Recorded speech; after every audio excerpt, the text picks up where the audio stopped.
Alright guys, TacticalRab back again today. Hope you're all doing well and enjoying your day so far, and welcome to the final week of regular season group play matches we're going to have this entire season. OpTic's back in action, of course, with 2 more matches to play this coming week, and Scump had some very interesting things to say about exactly what it took to beat Atlanta FaZe last weekend to put them in such a good position in terms of their preparation for the game, but also how Valorant has improved their teamwork. Very much intrigued to hear your thoughts in the comment section below. Like if you guys enjoyed the video, subscribe if you're new as always, I greatly appreciate it. I've already upset the channel, thank you very much indeed for doing that. First of all, just wanted to mention this from Record Point. Well, on this day, yesterday, United won the CWL playoffs at Miami way back in 2019, so 2 years ago now. This was the event that broke Clayster's 1400-day tournament victory drought. They then went on to win the World Championship, of course, and then things got crazy when franchising kicked into effect. Clayster look how like a young Simp and aBeZy look right here, but Clayster just seems to be timeless, to be honest. He's looked the same pretty much for the last decade, it seems, at this point. Also thought I'd mention this that Crone mentioned, so Mutineers yesterday, they got rid of Sax, as we talked about. There quite some drama about that, and Yeez, we said, okay, maybe he's signed somewhere. Seems like that will be to the Mutineers for next season. Not expected to start on this team, but definitely bodes well for Yeez, right? Because the Florida Mutineers have just done such a great job with their management and their scouting the last couple of seasons. I think, FeLo, of course, Awakening, such a great pickup. Neptune has obviously become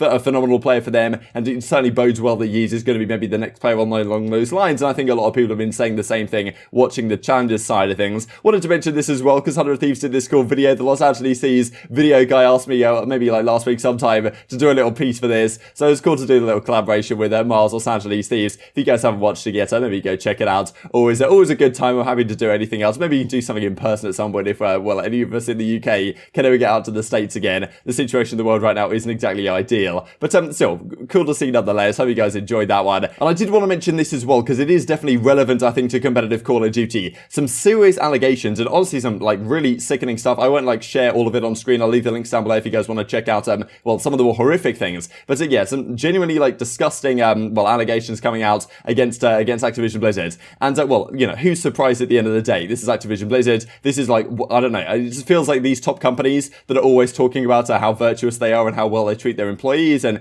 being so socially conscious and all this stuff.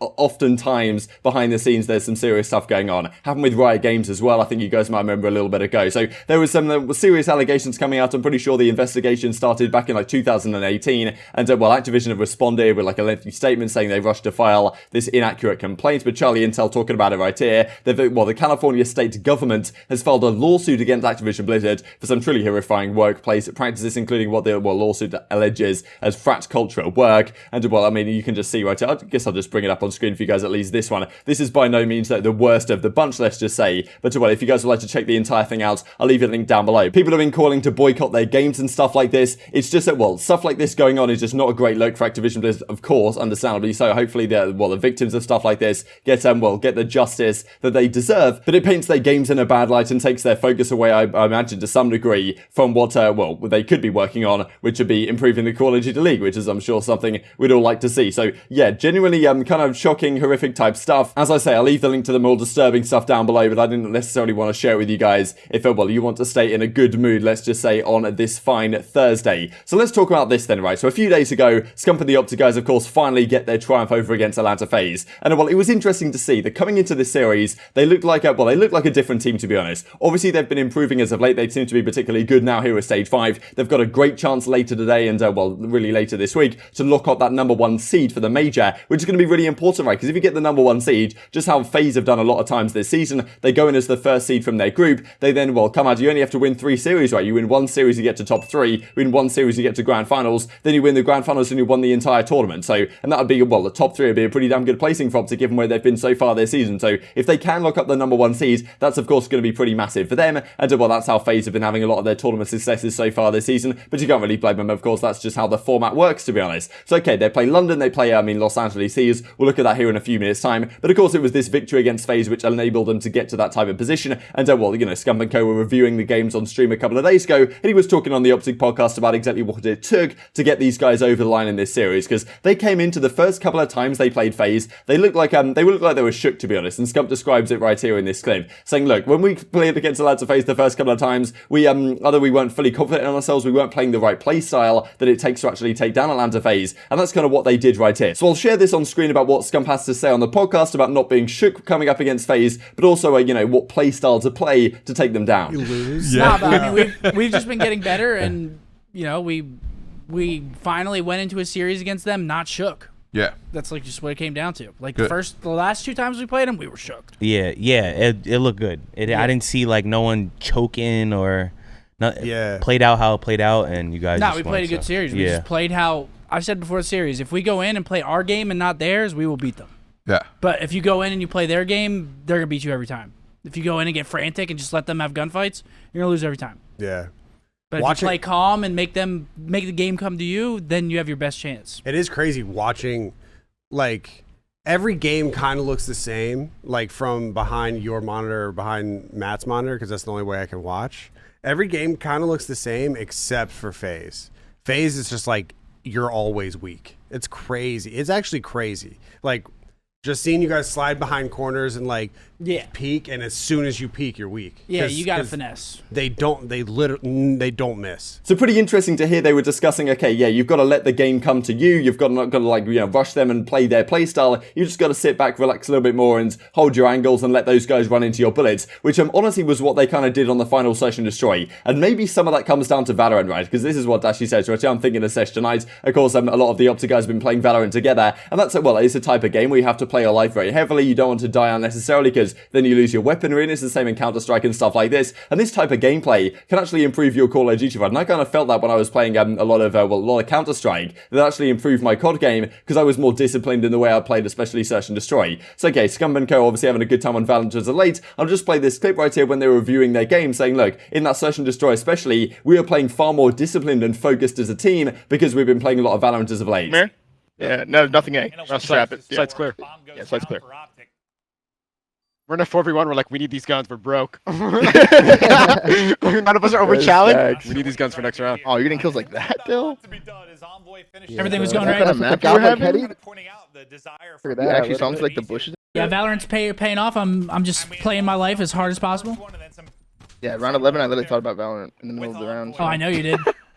Played my life hella hard behind the car. We said going into maps 2 and 5, play it like Val. If I don't play Val, then I would have. So do you guys think this would have a realistic impact on their performance? I mean, of course, since they've been playing Valorant as a team, it seems like they've got a fair bit better, right? And it's not necessarily about playing an incredible amount of Call of Duty. It's like when you do play COD and you're actually, focused up and you're scrimming and whatever, that's the time to actually, go fully hard and fully focused, right? Playing like 16 hours a day isn't really going to help if, the vast majority of that time, you're not really fully focused on improving your game. So it makes a lot of sense probably to, have the scrims that they're having right now with the team that they do every single day. And then after that, improve their teamwork and chemistry and this type of stuff, and just have a good time playing Valorant on the side, and also could be helping their game as well in terms of being disciplined, especially in something like Search and Destroy, where they've kind of struggled with that so far this season. And to be honest, against FaZe, taking down FaZe as they did in that round 11, got a little bit suspect at times, but still, that's an impressive feat nonetheless, and certainly something that takes a lot of discipline, to be honest, to get the job done with FaZe as disciplined as they are, most certainly. So we'll have to see, of course, how they fare today. Wanted to mention this real quick in the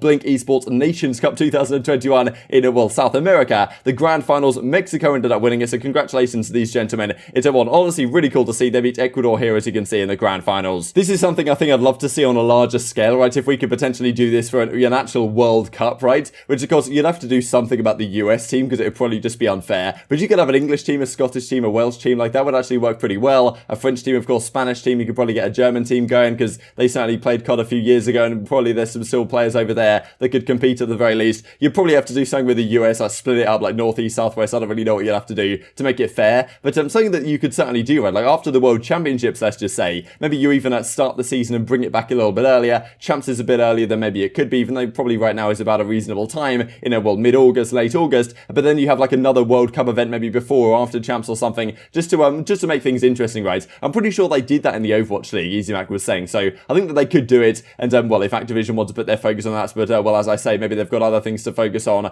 at the present time. Let's talk about the games then that are coming up later today. So these are the matches on the week. So we've got, on Sunday there's some particularly interesting ones, to be honest. Empire versus Ultra. A lot of these matches are very important, right? Because in this match, especially even today, Subliners versus Paris Legion, because there's a real battle right now going on for the third seed in Group A. So Los Angeles Thieves was seeming to be set. They were 2-0, but then when they lost to FaZe, Thieves, and then they lost to Paris. They're now 2-2. Paris are 1-2. So all Paris have to do this week is get one victory, and if Los Angeles Thieves lose to OpTic's, as we'd expect them to on Saturday, then Thieves will be 2-3, and Paris only need one win, like against either the Subliners or against London, and they'll be 2-3 as well, or 3-2 even, and either of those situations, given they hold the tiebreaker over Thieves, should be enough to put them through. Now, it's possible if London beat Paris that you actually get a three-way tie, and Los Angeles Thieves still have a chance of getting in the running, but honestly, Subliners versus Paris, I think, is a really interesting match to keep your eyes on, because first of all, what's this new New York team capable of, right, with DiamondCon, and I'm pretty sure he's going to be running the flex, so I imagine Mac will be on the main AR. That seems to be how they're going to work it.